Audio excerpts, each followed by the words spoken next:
Well, for Paris Saint-Germain, this is really the place where they have to prove themselves. They've won the domestic treble in 4 out of the last 6 seasons, but they haven't made it to the Champions League semi-finals in that time, nor in the decade almost under Qatari ownership, with all that money spent on the likes of Mbappe and Neymar. In fact, it's been 25 years since Paris Saint-Germain have made it into the Champions League semi-finals.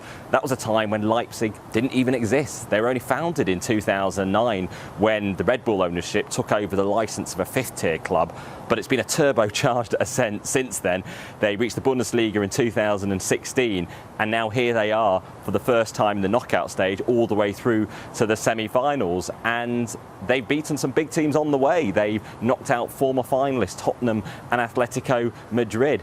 As for Paris Saint-Germain, it was a week ago behind me here at Benfica Stadium that they left it really late to score the goals that knocked out Atalanta.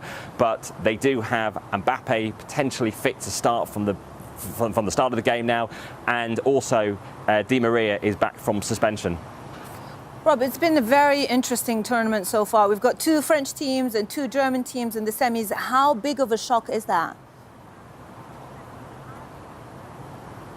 Well, it's never happened before, having 2 French sides in the last 4 of the European Cup. In fact, the French president, Emmanuel Macron, said at the weekend that it was a bit like the European Union, the French and Germans dominating.